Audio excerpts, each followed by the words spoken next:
Good morning. Welcome po sa press briefing ni Presidential Spokesperson Ernesto Abella. Good morning, sir. Good morning. Welcome back after the long weekend. This morning, we've invited Secretary Carlos Sani Dominguez. Secretary Dominguez has over 40 years of experience managing various organizations in the public and private sectors. He's a shareholder and board chairman or member of over a dozen corporations across various industries such as power, agriculture, mining, banking, hospitality, real estate, and investment. Notable positions held by Mr. Dominguez were Cabinet Secretary of the Environment and Natural Resources and Agriculture during the presidency of Corazon Aquino, the past president of leading Philippine corporations such as Philippine Airlines and the Philippine Associate Smelting and Refining Corporation, and the former bank of the Philippine Islands Agricultural Bank. He has a master's degree in business administration from the Ateneo and attended the executive management program of Stanford. Members of the Malacanang Press Corps, let us give a warm welcome to Finance Secretary Dominguez.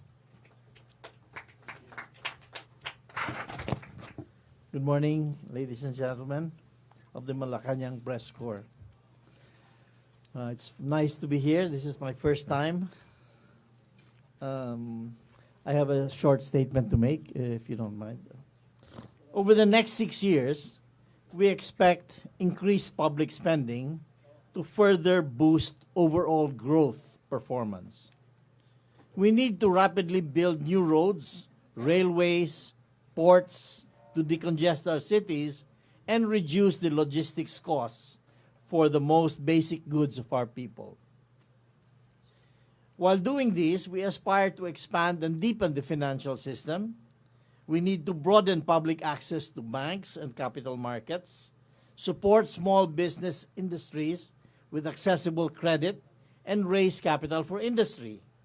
With the liberalization of our banking industry, we welcome partnerships with bigger banks in our part of the world.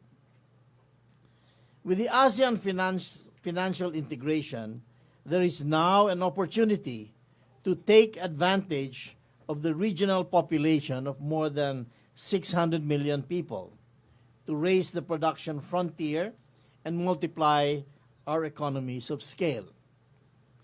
The new government has put in place a clear, coherent economic strategy to reduce poverty rates effectively in the medium term and lift the Philippine economy to high middle-income status with the space of a generation. We call this the 10-point socio-economic program of the Duterte administration. With the growth momentum, a low inflation rate, stable currency, and strong political leadership, the Philippines earnestly opens our doors to do business with our neighbors. The new government has taken decisive steps to improve the ease of doing business in the country. This will allow us to respond helpfully to assist in the inflow of investments. The comparatively high growth rate sustained by the Philippine economy is due in part to the ample headroom for expansion. During the 2 decades of fiscal consolidation, we did not spend enough on building infrastructure. We need to do that today. There are numerous investment possibilities open to our regional partners. We have expanded our public-private partnership program to include unsolicited proposals from potential investors. The energy and transport sector are key areas needing more investments. Our banks are seeking new partners. Our primary industries are open to new ventures. Our recent trips to China and Japan have provided us opportunities from these 2 countries. There are 13 cooperation documents we signed in China, 3 of which I signed myself. Investment pledges from China is estimated at $15 billion, covering several projects in railways, rapid bus transport, real estate projects like smart city projects for the BCDA, and transportation and logistics infrastructure projects, power, telecommunication, hotels, steel manufacturing, port development, agricultural production, bridges, and other manufacturing industries. In Japan, I signed a 6.8 billion loan agreement for the Maritime Safety Capability Improvement Project for the Philippine Coast Guard, involving the supply of patrol boats and high-speed speedboats. Business-to-business deals worth 1.8 billion were also signed between our private sector and the Japanese companies. The deals consist of 7 letters of intent, 5 memoranda of understanding that would generate 250,000 jobs. This include a joint venture for a solar rooftop project, feasibility studies on the Clark Green City development, production of a wing van body sets for trucks and car manufacturing. Marubeni verbally committed to get involved in a 3.2 billion worth of projects and 14 billion medium and long-term projects in mass transport, roads, highways, water, and power. The DA also secured an annual supply of 5 billion pesos. Now I'm open for questions. Questions? MPC? Barno, do you have question? Microphone, please. Sir, among the big ticket projects, ano yung uunahin po ng Duterte administration? Well, we received pledges from China for $6 billion worth of ODA and $3 billion worth of loans.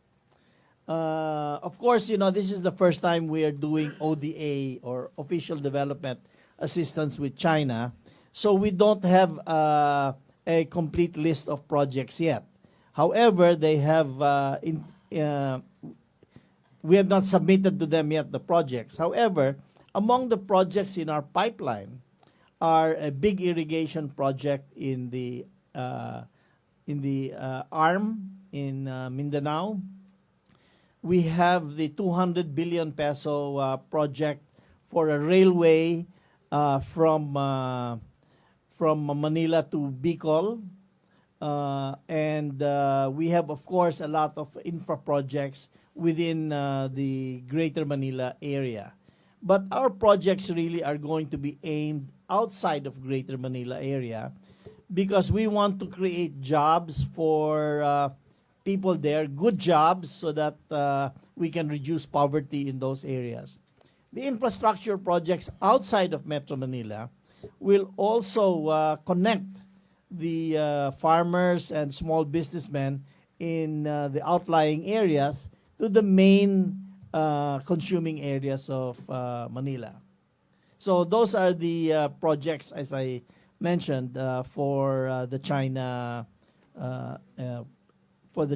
ODA pledges. Of course, as I said, there were $15 billion worth of private B2B or private sector to private sector in China, and these involve projects like a hotel chain opening here in the Philippines. I think they're aiming at 2,000 rooms. There are also projects of development of infrastructure in the Clark Green City area. Sir, how do you respond to criticisms that some of the, at least 3 or 4 Chinese companies na nakadeal po ng Duterte administration during the last visit were actually involved in some issues pertaining to World Bank funded projects in the past? I'm only aware of only what I read in the papers, and they only mentioned one. In fact, I called up the chairman of BCDA, Vince Perez, and I asked him about it. And he said, we are just in the stage of doing the feasibility studies. So there is no commitment that these companies are going to get the contracts. The feasibility studies were covered by an agreement I had with the Ministry of Commerce there, where the Ministry of Commerce agreed to fund for free for feasibility studies here. So this project with one of the companies that is supposedly has had a problem with World Bank projects is only on the feasibility study stage. Once the feasibility study is done, according to Vince Dizon, sorry, not Perez, Vince Dizon, these projects will be bid out, and of course, if a company is not acceptable in the international field, they will not be able to bid for the project. Besides, sorry, we all know that besides illegal drugs, the president is very concerned about corruption. So how do you vet the companies which enter into agreement with the Duterte government? President Duterte has verbally agreed to designate the investment coordinating committee of the NEDA. The president is the chairman of the NEDA, and we have an investment coordinating committee there. And he has verbally agreed to designate that group to be the focal point of the management of our relationship with China.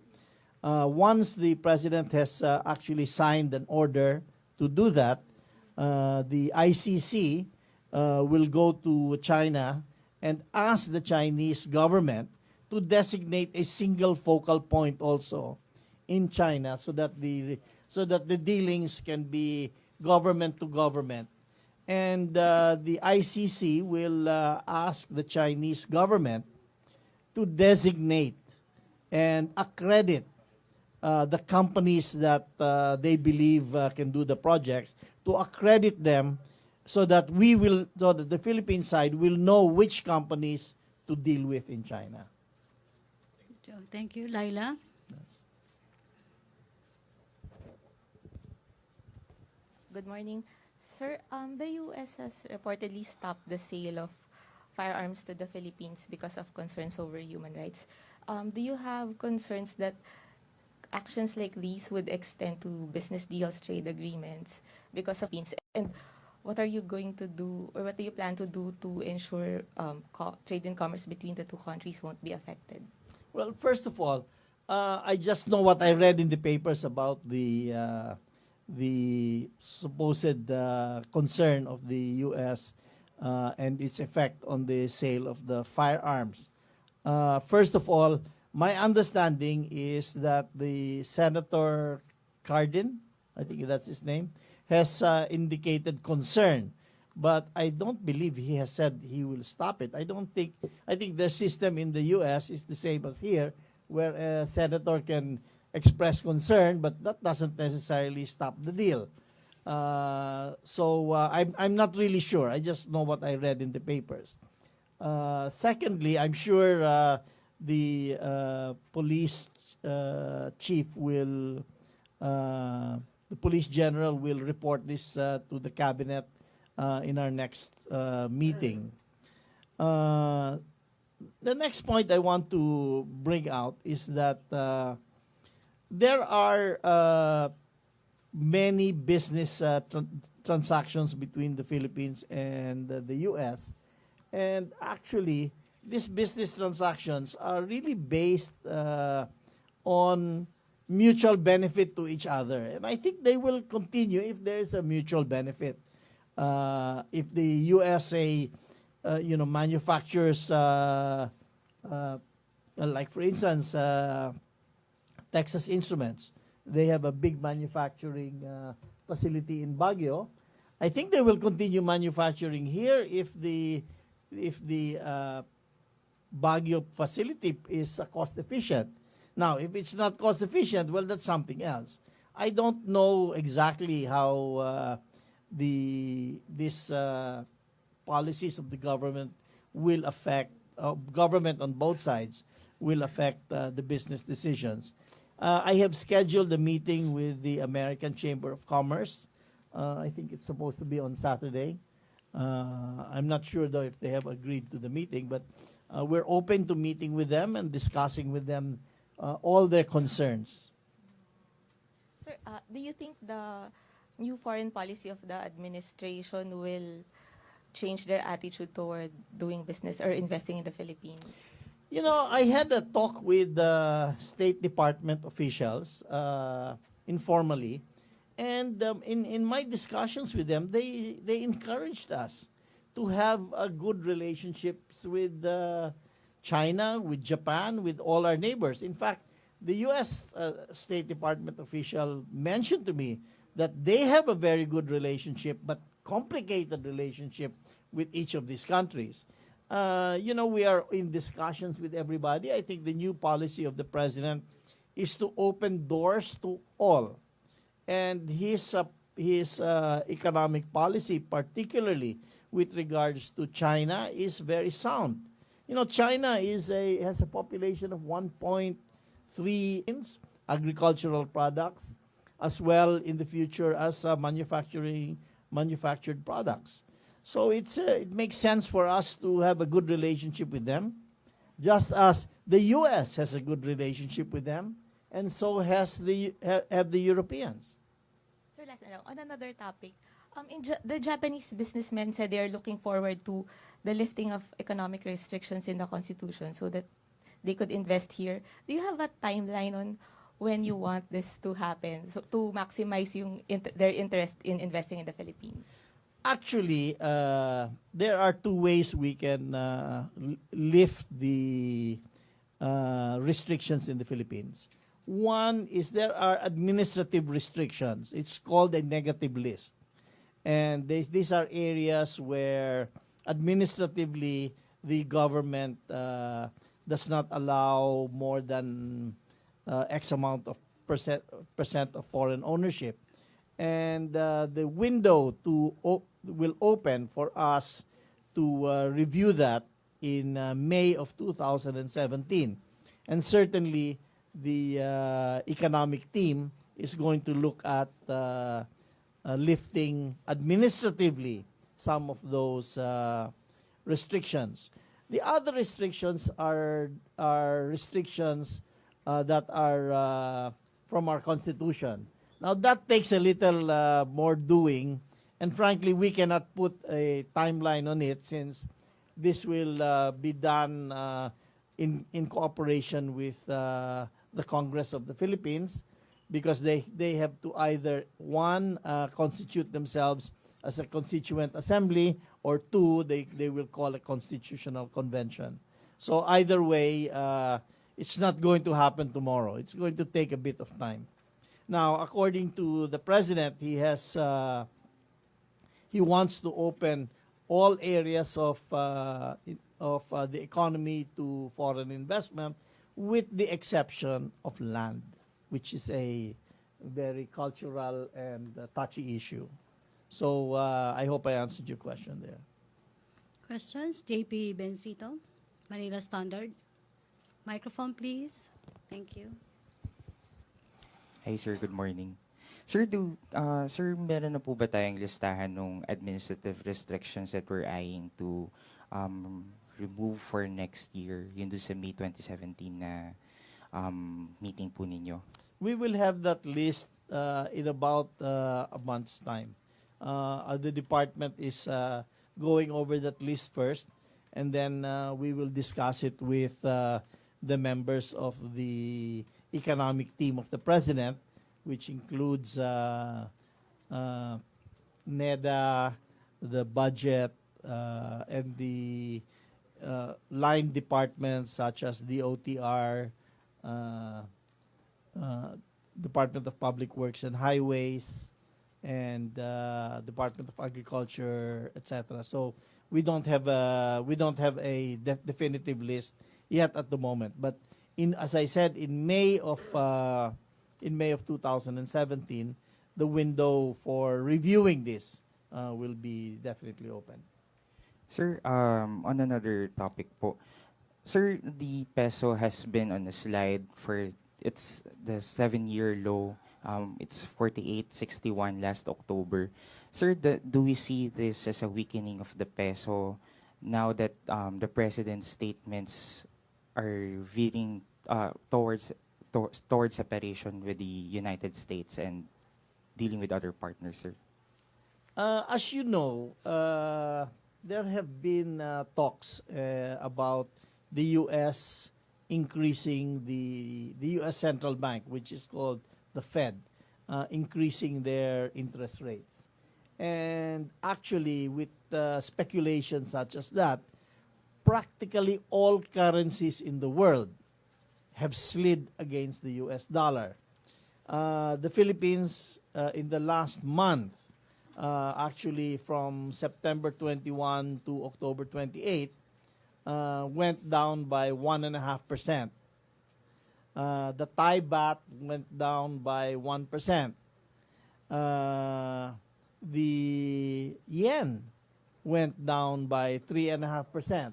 So across the board, across the world, currencies have been depreciating against the U.S. dollar. And primarily, it's because of the potential increase in interest rates in the U.S. dollar. People are buying U.S. dollars in order to be able to position themselves if and when the Fed increases interest rates in the U.S. So that is one of the reasons, okay? And I think that's the major reason for the slide in the peso. Secondly, the slide in the peso is not all bad. You know, you have how many? About 11 or 12 million OFWs who send money home, and that's $25 billion a year, more or less. You have a BPO industry that earns close to 23 billion US dollars a year. And,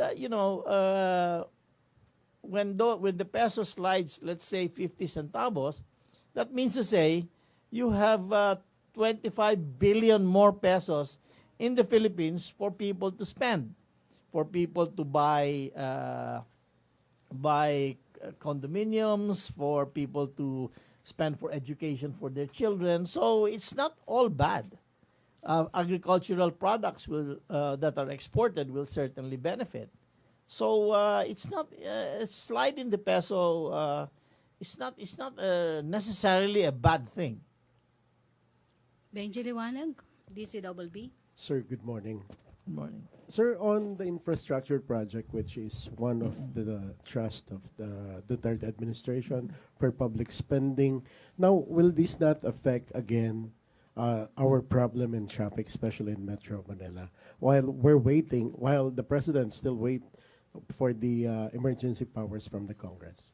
Now, the infrastructure spending is because we have what we call an infrastructure gap.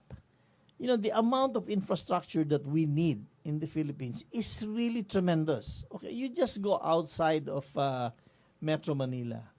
You see the condition of the roads, the bridges, the ports, the airports there, power, telecommunications. These are all infrastructure. This is to connect the country together physically so that goods can flow physically, so that costs will go down. We really have a problem, okay? So most of the infrastructure will be spent outside of Metro Manila because we want to raise people out of poverty, and the poor people are outside. I'll give you an example. The gross national income per capita per year in the Metro Manila area is 400,000 pesos. Do you know what it is in the ARM? Give a guess. It's 26,000. Yes, sir. About 5% of what it is in Metro Manila. Yeah. So that's why we have problems there. We have problems of poverty. We have problems of rebellion. We have problems, and because there is no infrastructure. So we want to put more irrigation there, more roads, so that people can be more interconnected. So this gap has to be closed. And that is why the thrust of the president is really to raise people out of poverty. And I think that's what he's doing. You know, the president has only 3 goals. The first goal of the president is to raise people out of poverty. The poverty rate has been over 20% for many, many years. It's very hard to bring it down. And we are going to raise the poverty by doing partly the socio-economic plan. The major factor there is, number 1, we have to bring in more infrastructure. Number 2, we have to implement the RH law. Okay? We have to improve investment in education. We have to improve investment in social services. So that's how the president will tackle the first goal. The president's second goal is to make this country more law-abiding. Maybe like Japan, where people voluntarily obey the law. So he's going after the worst violation of crime in the country is the narcotics trade, because it destroys families, it destroys people, it destroys the future. So he's really going after that, and the goal is to make the country really more law-abiding. And third, his third goal is to achieve peace. Peace with the NPA, peace with the Islamic separatists, and peace with our neighbors. So those are really the 3 goals of the president. And if you look at him, all his actions are focused on that.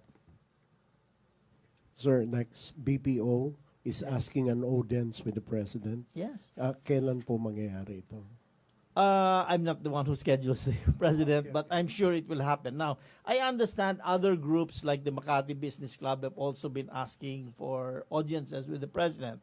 Now, the Department of Finance is holding a Philippine Development Forum in Davao City for November 8 and 9, and I would like to invite all these groups to participate in the Philippine Development Forum, because there they can air their concerns and we can discuss the future direction of our country. In this forum, we're also going to be inviting a lot of other NGOs. We are going to be inviting World Bank. We're going to be inviting ADB.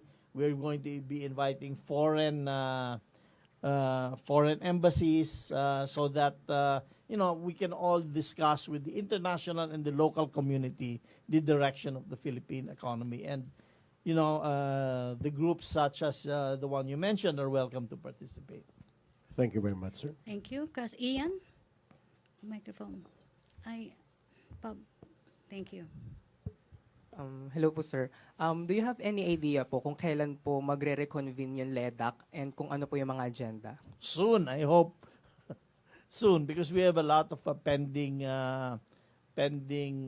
legislative issues, and I was told by the executive secretary, that we were supposed to convene, I think, on the 4th or the 7th. I'm not really exactly sure, but he was going to let us know when the LEDAC is going to be convened. Sir, 4th and the 7th of this 4th month. or the 7th, if I remember right. Of this month, sir. Yes. Okay po. Sir, pero wala pa pong list po nung agenda po, mga agenda po. It's with the executive secretary. I suppose there will be a long list of agenda items on both sides, from the House and from the Senate, as well as from the administration. Thank you, sir. Okay, no more question. Leo, John Sisante, GMA 7, then Leo.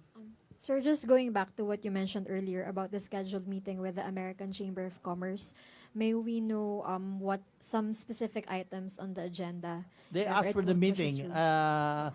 I've actually met with them already before. I think in August, August 9th, I met with the AmCham already. And again, you know, we explained our 10-point economic program, which they seem to like. I don't know exactly what we will discuss now on Saturday, but we'll see. Leo Palo? Sir, habol ko lang, dalawang question lang. Sure. Is it safe to say na mabibigo itong mga financial analysts all over the world against the Philippines dun sa sinasabi ninyong pag-slide ng peso against dollar? I don't know what's your question exactly. Is it safe to say na mabibigo sila? They will fail dun sa You know, kanilang... this is all speculation and a bet, okay? That's not, I don't do that. I don't speculate. But I think that, you know, if you look at the fundamentals of the Philippines, we are in a very good position, okay? Number one, the inflation rate is low. Number two, our currency is basically stable, okay? I mean, going up and down a little bit within a band of 2% is okay. We have a very young, intelligent, active population, okay? Compared to other countries in the world, I think we have a very good workforce in the Philippines. We have very stable and good macroeconomic policies. We have a budget that is solid. Okay. People are saying, what about the foreign debt? Okay, our total foreign debt is $77 billion. Okay, our total foreign reserves is over $86 billion.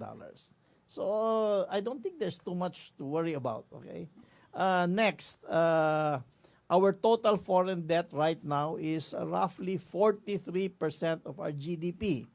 When I was Secretary of Agriculture, our foreign debt was over 70% of our GDP. So we're in a fairly good position.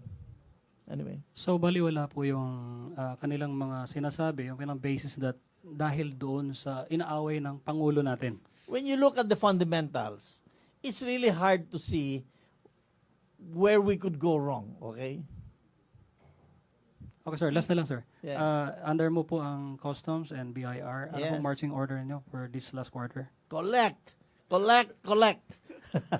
Because we need the money to spend on the infrastructure. It's not collection so that we have a big bank account.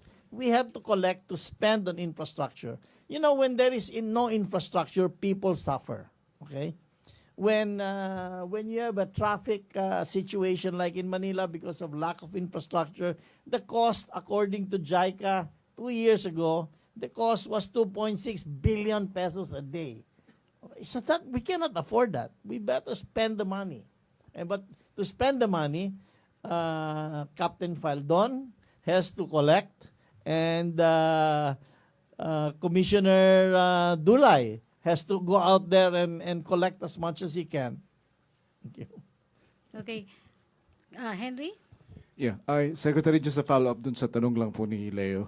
How would you address corruption at the Bureau of Customs? They are perceived to be the most corrupt agencies under your helm. Paano ho ninyo inutusan si Commissioner Paeldon na mag-zero corruption siya doon sa BOC? You know, I'll tell you, I used to be DNR head. And one time I had a talk with the people in the DNR because noon, corrupt din yun. I don't know what it is now, but at that time, the image of the DNR was very corrupt.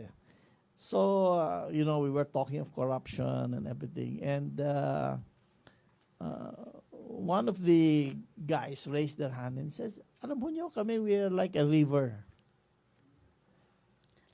If the source of the river is dirty, all of us will be dirty. So I think it has to start at the top. A good example at the top that people do not accept bribes or are clean.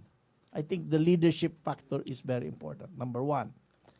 Number two, we have to be smart about we have to be smart about catching corrupt people.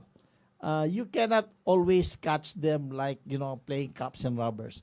We have to catch them by going after checking their lifestyle, checking their bank accounts, checking how many cars they own, right?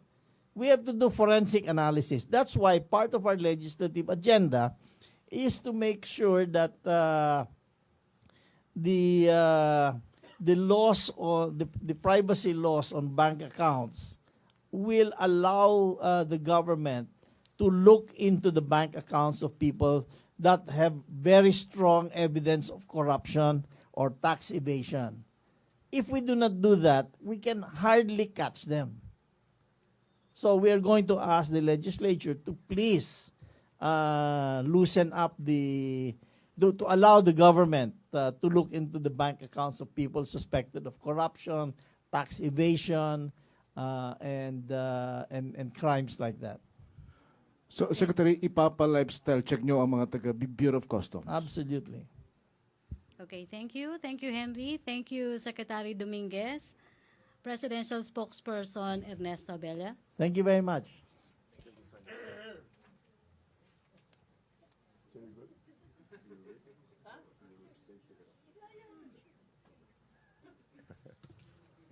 All right. Right. We'd like to give a brief summary of statements that the President made on several matters. He said he was thankful to former President Ramos for serving the country despite his age, and that he would continue to listen to the former President's advice, although he would continue also to pursue his own track. The letter, which was submitted to the Office of the Executive Secretary, was itself civil and respectful, and I'd like to quote a few statements.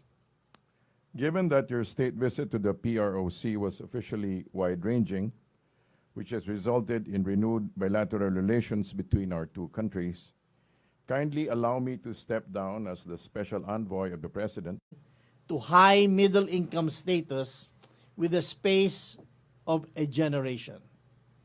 We call this the 10-point socio-economic program of the Duterte administration. With the growth momentum, a low inflation rate, stable currency, and strong political leadership, the Philippines earnestly opens our doors to do business with our neighbors. The new government has taken decisive steps to improve the ease of doing business in the country. This will allow us to respond helpfully to assist in the inflow of investments.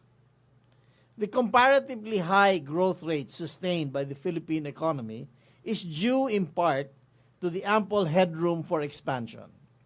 During the 2 decades of fiscal consolidation, we did not spend enough on building infrastructure. We need to do that today. The past president of leading Philippine corporations such as Philippine Airlines and the Philippine Associate Smelting and Refining Corporation, and the former bank of the Philippine Islands Agricultural Bank. He has a master's degree in business administration from the Ateneo and attended the executive management program of Stanford. Members of the Malacanang Press Corps, let us give a warm welcome to Finance Secretary, Secretary Dominguez. Good morning, ladies and gentlemen of the Malacanang Press Corps. It's nice to be here. This is my first time. I have a short statement to make, if you don't mind. Over the next 6 years, we expect increased public spending to further boost overall growth performance. We need to rapidly build new roads, railways, ports to decongest our cities and reduce the logistics costs for the most basic goods of our people. While doing this, we aspire to expand and deepen the financial system. We need to broaden public access to banks and capital markets, support small business industries with accessible credit, and raise capital for industry. With the liberalization of our banking industry, we welcome partnerships with bigger banks in our part of the world. With the ASEAN financial integration, there is now an opportunity to take advantage of the regional population of more than 600 million people, to raise the production frontier and multiply our economies of scale. The new government has put in place a clear, coherent economic strategy to reduce poverty rates effectively in the medium term and lift the Philippine economy. Numerous investment possibilities open to our regional partners. We have expanded our public-private partnership program to include unsolicited proposals from potential investors. The energy and transport sector are key areas needing more investments. Our banks are seeking new partners. Our primary industries are open to new ventures. Our recent trips to China and Japan have provided us opportunities from these two countries. There are 13 cooperation documents we signed in China, 3 of which I signed myself.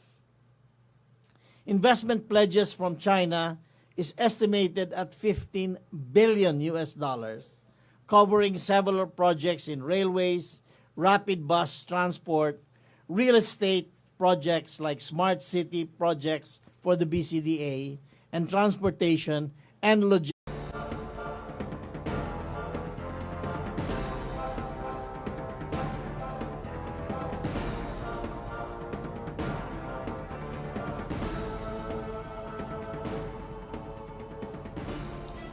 Good morning. Welcome po sa press briefing ni Presidential Spokesperson Ernesto Abella. Good morning, sir. Good morning. Welcome back after the long weekend. This morning, we've invited Secretary Carlos Sani Dominguez. Secretary Dominguez has over 40 years of experience managing various organizations in the public and private sectors. He's a shareholder and board chairman or member of over a dozen corporations across various industries such as power, agriculture, mining, banking, hospitality, real estate, and investment. Notable positions held by Mr. Dominguez were Cabinet Secretary of the Environment and Natural Resources and Agriculture during the presidency of Corazon Aquino,